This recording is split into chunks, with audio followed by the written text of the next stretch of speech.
2016 5 Under 35 Awards. The initiative, now in its third year, recognizes those whose attitudes and actions are making Great Falls a better place to live for young adults and all generations. As journalists and a TV station, we want to be part of spurring conversation and finding solutions for community issues, one of those being attracting and retaining young professionals. After receiving around 90 nominations from you, the viewers, this year, we selected the final 5, and tonight we share the inspirational story of our last honoree.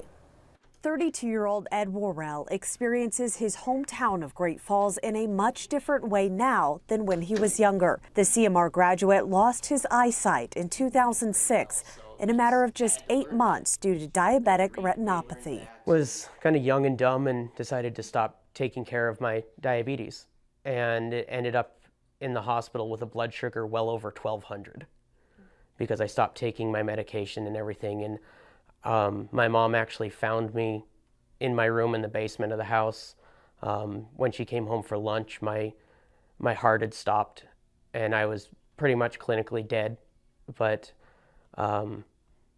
they were able to, at Benefice, they were able to revive me and get me going again. Ed would undergo a number of eye surgeries, his final one just a week after marrying his wife, Becky. The loss of vision meant a rebuilding of life in a new way.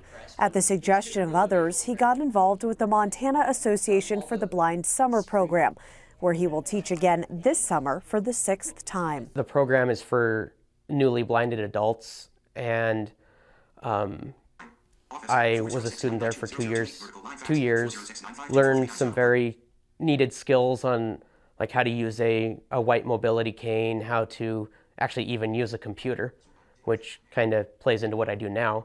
But they gave me those skills to continue with what, basically get back to what I was doing and what I want to do with my life. His life of impact took off from there.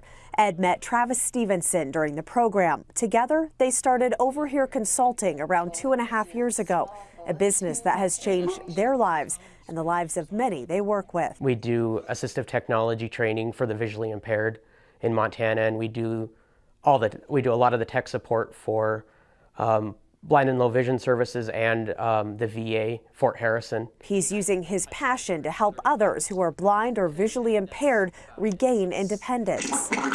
The screen reader allows somebody that's visually impaired to actually hear what's on the screen. It'll actually verbalize, like the icons that somebody sees. It'll actually verbalize what those are. Among Ed's many areas of influence is his work with Fort Harrison's Visual Impairment Services team, Montana Blind and Low Vision Services, and the Montana Talking Book Library. He also is on the national beta test team for an app called Braille and Audio Reading Download Service. Ed's inspirational pay-it-forward attitude has enriched the lives of many in Great Falls and across the state. That's kind of what keeps me going, is just that you might get to help that one person, that one little thing that you show them that maybe you take for granted makes their day, and it makes the rest of their day possible even. Ed Worrell, one of KRTV's 5 Under 35. You can learn more about Over Here Consulting by finding the link to Ed's story on our website later tonight. Next week, KRTV is hosting an award celebration for all of this year's winners, including Ed, Jordan Husted, Katie Cunningham, Abby Thompson, and Miranda Murray. You can find all of our 2016 5 Under 35 winners' stories